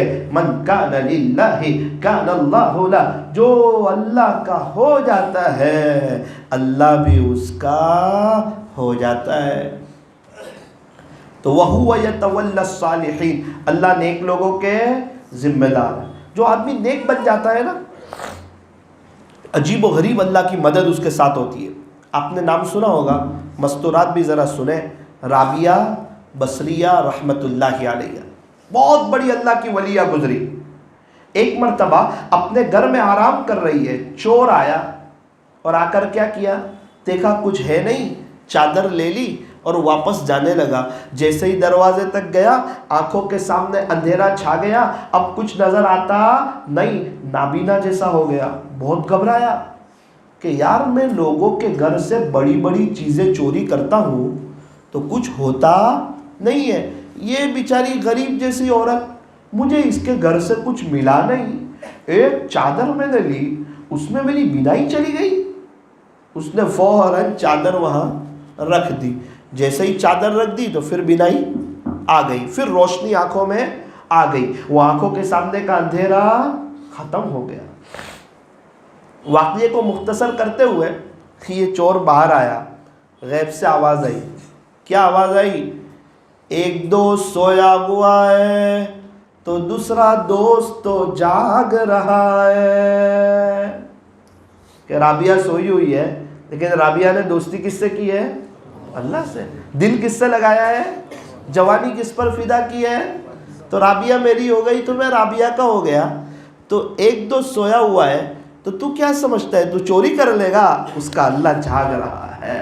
اللہ کو نہ نیند آتی ہے نہ اونگ آتی ہے، لا تأخذہ سنۃ ولا نوم، تیرے اللہ کو نہ نیند آتی ہے نہ اونگ آتی ہے، اللہ ہر وقت ہمیں دیکھتے ہیں۔ الم یعلم بان اللہ یری، کیا میرا بندہ اس بات کو نہیں جانتا کہ اس کا اللہ اسے دیکھ رہا ہے؟ وَهُوَ مَعَكُمْ أَيْنَمَا كُنْتُمْ، اللہ تمہارے ساتھ ہے تم جہاں کہیں بھی ہو، جہاں تم دو ہو اللہ تیسرا ہے، جہاں تم تین ہو اللہ چوتھا ہے۔ ارے وَنَحْنُ أَقْرَبُ إِلَيْهِ مِنْ حَبْلِ الْوَرِيدِ، اللہ تبارک و تعالیٰ تو ہماری شہ رگ سے بھی زیادہ قریب ہے۔ کیا اونچا مقام۔ رابعہ بصریہ رحمت اللہ علیہا کا انتقال ہوا، کسی نے خواب میں دیکھا، پوچھا رابعہ کیا گزری؟ رابعہ بصریہ رحمت اللہ علیہا نے فرمایا جب میرا انتقال ہوا مجھے قبر میں رکھا گیا تو منکر نکیر آئے اور مجھے سوال پوچھا من ربکی، اے رابعہ تیرا رب کون ہے؟ میں نے کہا کہ تم کون لوگ ہو، کہاں سے آئے ہو؟ کہا کہ ہم لوگ اللہ کے فرشتے ہیں، اللہ کے عرش سے آئے۔ کہا جاؤ دوبارہ میرے اللہ کے پاس اور جا کر کے نا اللہ آپ کی تو 18,000 قسم کی مخلوقات ہیں، اس میں سے ایک رابعہ کو آپ نہیں بھولتے، تو رابعہ کا تو آپ کے سوا ہے ہی کوئی نہیں، رابعہ آپ کو کیسے بھلا سکتی ہے؟ اللہ اکبر کبیرہ۔ اللہ تبارک و تعالی ہمیں صحیح سمجھ عطا فرمائے۔ تو میرے عزیزو اصل بات یہ چل رہی تھی کہ رابعہ بصریہ رحمت اللہ علیہا اللہ کی ہو گئی تو اللہ رابعہ بصریہ کے ہو گئے۔ آپ نے نام سنا ہوگا ایک بزرگ کا، حضرت ابراہیم بن ادہم رحمت اللہ علیہ، بہت بڑے اللہ کے ولی گزرے، یہ جا رہے مکہ مکرمہ کی طرف، ان کے دل میں ایک سوال پیدا ہوا کہ میں تو جا رہا ہوں مکہ مکرمہ، کیا کروں، کیسے جاؤں؟ فرمایا کہ اپنے دل میں ایک بات طے کی کہ مجھے تو اللہ کو راضی کرنا ہے، میں ہر قدم پہ 2 رکعت نماز، ہر قدم پہ 2 رکعت نماز، ہر قدم پہ 2 رکعت نماز، میں 2 رکعت پڑھتا چلا جاؤں گا۔ ایک سوال ہوتا ہے کہ نیشاپور سے اتنا لمبا سفر اور ہر قدم پہ 2 رکعت نماز، ارے کون پڑھے گا ہر قدم پہ 2 رکعت نماز؟ کیا ایسا ہو سکتا ہے؟ فرمایا ہاں، عشق میں بہت کچھ ہو سکتا ہے۔ اللہ سے محبت کی سوئے حرم نامی کتاب میں لکھا ہے کہ آپ 2.5 سال میں 30 مہینے میں آپ پہنچے مکہ مکرمہ 30 مہینے میں ابراہیم بن ادہم رحمت اللہ علیہ پہنچے مکہ مکرمہ، وہاں پہنچ کر اللہ سے دعا کی، طواف کیا، 2 رکعت واجب نماز پڑھی، اللہ اکبر۔ پھر کیا ہوا؟ اللہ کی طرف سے آپ پر رحمتوں کی بارش ہو رہی ہے، تجلیات کا نزول ہو رہا ہے۔ کیا بات ہے، کیوں رحمتیں برس رہی ہے؟ اتنی قربانی دے کر آئے، اللہ کو راضی کر کے آئے، ہر قدم پہ 2 رکعت آپ پڑھتے پڑھتے آئے۔ ایک عجیب منظر دیکھا، ایک عجیب نظارہ دیکھا۔ وہ کیا دیکھا کہ ایک عورت ہے جو حرم شریف کے دروازے میں داخل ہوئی اور اس پر اللہ کی رحمتیں ابراہیم بن ادہم رحمت اللہ علیہ سے زیادہ برس رہی تھی۔ ان کو بڑا تعجب ہوا کہ یار میں تو ہر قدم پہ 2 رکعت نماز پڑھتا آیا، یہ عورت کون ہے اور کیا کر کے آئی؟ میں دیکھ رہا ہوں اللہ کی رحمتیں مجھ سے زیادہ اس عورت پر برس رہی ہے۔ ایک چھوٹے سے بچے سے پوچھا کہ بیٹا یہ مستورات جو حرم شریف کے دروازے سے اندر آ رہی ہے، جو پردے میں ہے، یہ کون ہے؟ چھوٹے بچہ ناراض ہو گیا، کہنے لگا چچا جان یہ تو بڑی مشہور خاتون ہے، اس کو آپ نہیں جانتے، ان کو تو سارا مکہ جانتا ہے۔ بات کہی کہ بیٹا میں مکہ مکرمہ کا رہنے والا نہیں ہوں، میں ایک پردیسی انسان ہوں، میں اس عورت کو جانتا نہیں ہوں۔ تو اس بچے نے کہا چچا جان یہ تو مشہور خاتون رابعہ بصریہ ہے۔ او رابعہ ہے؟ کہا جی۔ قریب گئے، ادب سے سلام کیا، ایک سوال پوچھ لیا، رابعہ میں دیکھ رہا ہوں کہ اللہ کی رحمتیں مجھ سے زیادہ تجھ پہ برس رہی ہے، تو کیا کر کے آئی؟ رابعہ بصریہ نے فرمایا اتقوا فراست المؤمن فإنه ينظر بنور اللہ تعالی، ہے نا کہ پھر اللہ کی مومن کی فراست سے بچو کیونکہ وہ اللہ کے نور سے دیکھتا ہے۔ رابعہ بصریہ نے فرمایا کہ ابراہیم بن ادہم تم نیشا پور سے رب کے شاہی دربار میں پیشانی بچھاتے بچھاتے بچھاتے آئے، رابعہ اپنے رب کے شاہی دربار میں دل بچھاتی بچھاتی بچھاتی آئی۔ اے ابراہیم تم جبھی نیاز کر کے آئے، رابعہ قلب نیاز کر کے آئی۔ ایسے لوگ ہیں، اللہ اکبر کبیرہ۔ یہ ہے رابعہ بصریہ رحمت اللہ علیہا۔ آج تو عجیب حال ہے، ہم سجدہ بھی کر رہے ہوتے ہیں، دل کہیں اور ہوتا ہے، دل کہیں اور ہوتا ہے۔ ضرورت ہے اس دل کو اللہ کے سامنے بچھا دیا جائے، نمازیں کوالٹی والی پڑھی جائیں، ذکر اللہ کے دھیان والا کیا جائے، قرآن شریف کی تلاوت کی جائے۔ آج پیر کا دن ہے، جمعہ کے دن میں سورت گیا تھا، جمعہ کے دن سورت گیا، مجھے پتا چلا کہ ایک بزرگ ایک آدمی ہے یہاں، لوگ تو انہیں جانتے نہیں کہ اللہ والے ہیں، ایک دکان پر بیٹھتے ہیں، ان کے بیٹے نے مجھے بتایا کہ مولانا صاحب میرا ابا قرآن بہت پڑھتے ہیں۔ میں کہا بہت پڑھتے ہیں؟ بولے ہاں قرآن شریف کی تلاوت بہت زیادہ کرتے ہیں۔ میں کہا چلو کوئی بات نہیں، ہم آپ کے ابا سے ملنے کے لیے آئیں گے۔ تو بولے آپ کب آئیں گے؟ میں نے کہا آپ بتائیے۔ میں نے کہا میں جمعہ کے بعد آؤں گا۔ ٹھیک ہے، آپ 2:30 سے 3:30 میں آ جائیں، انشاءاللہ میرے ابو سے آپ کی ملاقات ہو جائے گی۔ میں ایک دم خوشی خوشی کہ آج تو میں ایسے شخص سے ملاقات کروں گا جو اللہ کا قرآن بہت زیادہ پڑھتے ہیں، ذرا محبت سے ان کو دیکھوں، ادب سے ان کے پاس ملنے کے لیے جاؤں۔ ہم تو اتنا قرآن پڑھ نہیں پا رہے، عمل کر نہیں پا رہے، لیکن جو عمل کرنے والے ہیں تھوڑا ان سے دعا تو کروا لیں، شاید کوئی عبرت حاصل ہو جائے۔ تو میں ان کے پاس گیا، جا کر کے بیٹھا، میں نے کہا میں آپ سے دعا کروانے کے لیے آیا ہوں۔ کہنے لگے نہ مولانا ایسی بات نہ کرو۔ میں نے بولا نہ صحیح میں آپ سے دعا لینے کے لیے آیا ہوں۔ میں نے سنا ہے کہ آپ قرآن بہت پڑھتے ہیں۔ وہ شرمندہ ہو گئے کہ بھائی آپ کو کس نے بتایا میں یعنی شاید آپ نے کوئی غلط سنا ہوگا. میں نے کہا نہ آپ کے بیٹے نے بھی مجھے بتایا کہ آپ قرآن شریف بہت پڑھتے ہیں, تو آپ میری عبرت کے لیے بتاؤ کہ آپ روزانہ کتنا پڑھتے ہیں, کیسے پڑھتے ہیں, کیا بات ہے, اتنا سب قرآن پڑھنے کا شوق کیسے پیدا ہوا, اور اتنا پیسہ اور سب ہونے کے باوجود, اتنی بڑی دکانیں ہونے کے باوجود تم کیسی آخرت بنا رہے ہیں اور کیسا تم اللہ کو یاد کر رہے ہیں. مجھے رشک آیا آپ کے اوپر, اس لیے میں آپ سے ملنے کے لیے آیا. تو کہا مولانا صاحب 92 میں, 92 سے آپ پڑھ رہے ہیں؟ بولے ہاں. میں نے کہا 91 کی تو میری پیدائش ہے, اس کا مطلب میں 1 سال کا تھا جب سے آپ بہت پڑھ رہے ہیں. کہنے لگے یہاں سورت میں ایک حافظ صاحب ہے, تو میں قرآن زیادہ پڑھتا تھا, تو انہوں نے مجھے کہا کہ آپ روزانہ 1 منزل پڑھو. قرآن کریم میں 7 منزل ہے, روزانہ 1 منزل پڑھو تو ہفتے میں تمہارا قرآن پورا ہو جائے گا. اکثر صحابہ روزانہ 1 منزل پڑھتے تھے. تو بات میرے دل میں لگی, اور وہ حافظ صاحب نے یوں کہا کہ اگر تم روزانہ 1 منزل پڑھو گے, ہو سکتا ہے اللہ تمہارا حشر صحابہ کے ساتھ کر دے. تو میرا تو دل بڑا ہو گیا. مولانا 92 سے آج تک کوئی دن ایسا خالی نہیں گیا کہ میرا 7 دن میں قرآن ختم نہ ہوا. یہ 30 سال ہو گئے روزانہ 1 منزل پڑھتا ہوں. آپ دیکھ کے پہچان بھی نہ پاؤ کیسے کیسے لوگ ہیں. میں نے کہا کبھی سفر میں گئے, کہیں تفریح کے لیے گئے؟ بولے بیٹا کچھ بھی ہو, سفر, ہزار, بیماری, خوشی, غمی, رمضان, بولے رمضان میں روز 15 پارے, ہر 2 دن میں 1 قرآن, رمضان میں 30 قرآن, رمضان میں 15 قرآن, روز 15 پارے, اور ویسے ہر ہفتے میں 1 قرآن.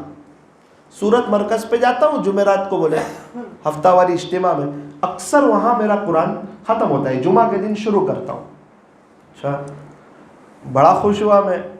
مجھے کہنے لگے آپ, میں ان کے گھر گیا تھا, وہ میرے گھر کے پاس جو باری ہے نا وہاں صوفے کے پاس, میں بولا جی ہاں. اب تو مجھے بتانے لگے اپنی باتیں. جب میں نے بہت دلچسپی بتائی تو کہنے لگے بیٹا اس باری پہ بیٹھ کے میں نے 2000 قرآن ختم کیے, اس باری پہ بیٹھ کے میں نے 2000 قرآن ختم کیے. میں نے کہا کہ آپ 92 سے قرآن پڑھ رہے ہیں؟ بولے نا 92 سے نہیں پڑھ رہا ہوں, 51 سال ہو گئے, ہر 7 دن میں قرآن ختم کرتا ہوں. لیکن جب میں 15 سال کا تھا نا جب سے, لیکن وہ میں منزل سے نہیں پڑھتا تھا, 7 دن میں ختم تو کرتا تھا.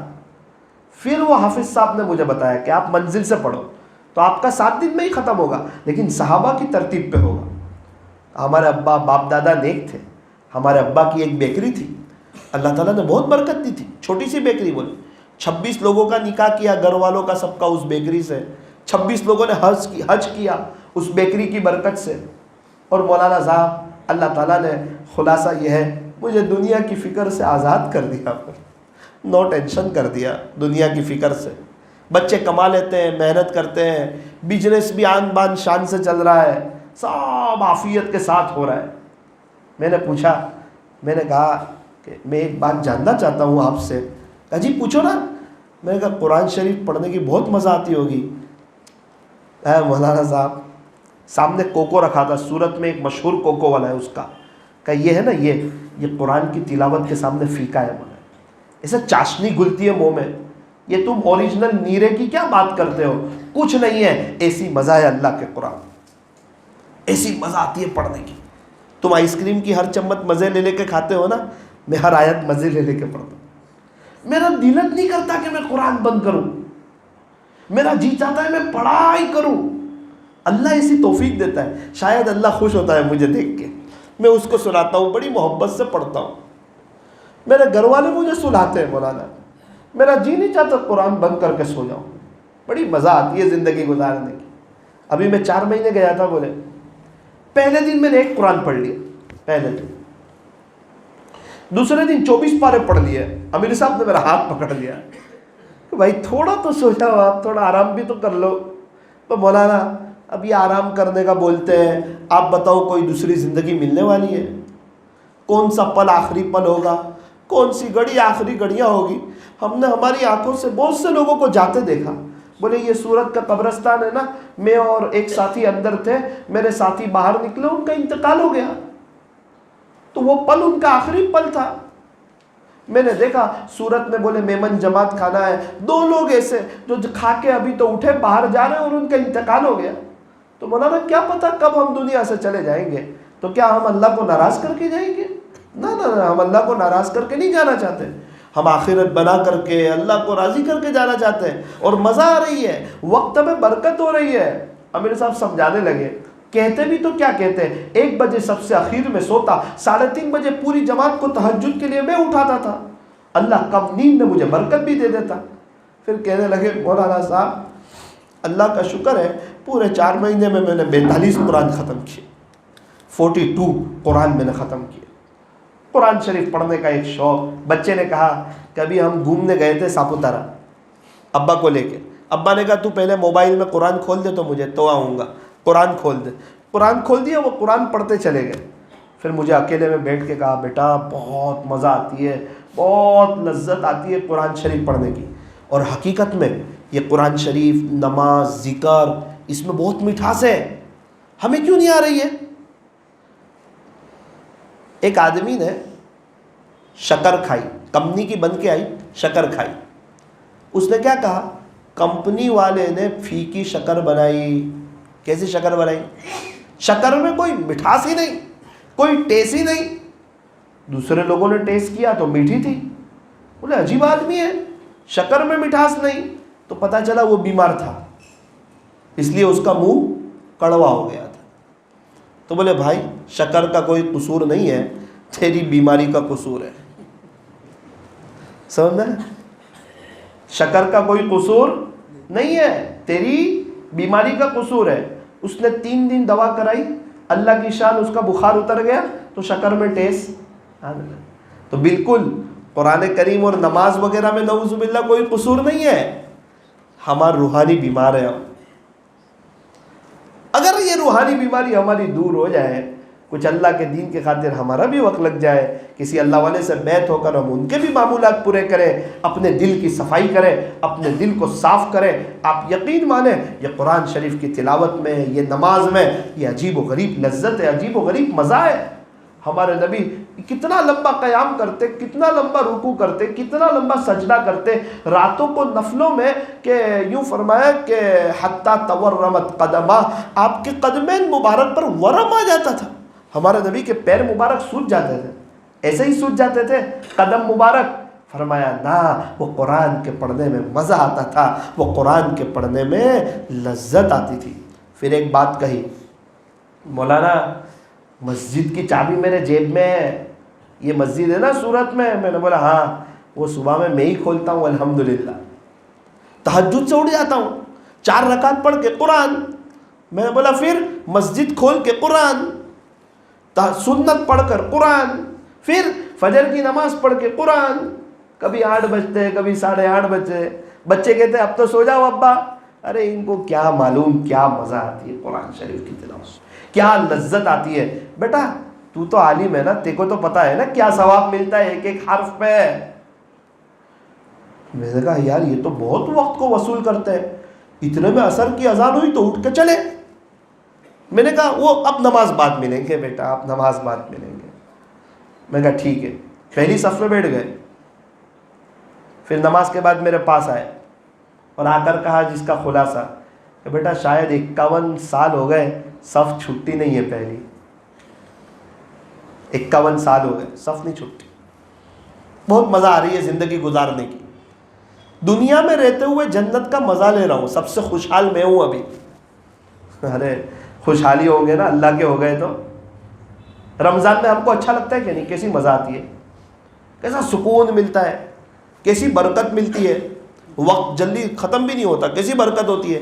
کیوں ہم نیک ہو جاتے ہیں رمضان میں, یہ لوگ پورا سال نیک ہو جاتے ہیں, یہ اللہ کے ہو جاتے تو اللہ ان کا ہو جاتا.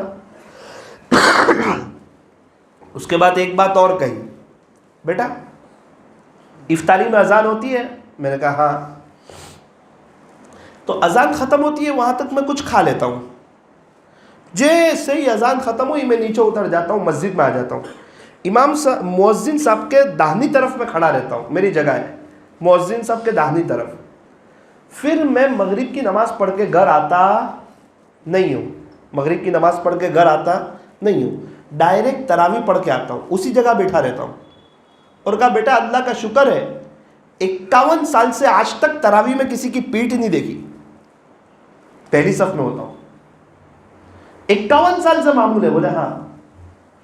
پھر مجھے کہنے لگے مولانا ایسے لوگ آپ کو ملیں گے کہ صبح میں چائے نہیں ملی، ان کا چہرہ چڑھا ہوا ہے، ان کو اچھا نہیں لگ رہا. کیا ہوا؟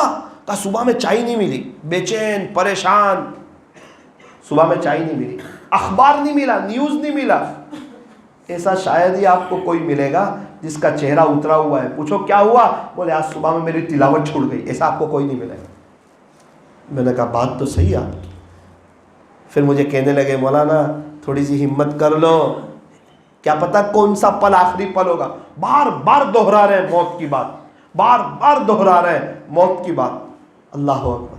2 گھنٹے کے قریب ان کے پاس میں بیٹھ کے آیا، دیکھ کے آیا کہ کیسے لوگ. اسی بازار میں ایک شخص اللہ کا ذکر کر رہے تھے. اس سے پہلے میں ان سے بھی مل کے آیا، گزشتہ کل رات کو بھی مل کے آیا. میں کہا آپ کیا کرتے ہو؟ عمر 50 سال ہوگی. چچا آپ کیا کرتے ہیں؟ میں ذکر کرتا ہوں. کیا کرتے ہیں؟ بولے وہ ہمارا پرسنل معاملہ.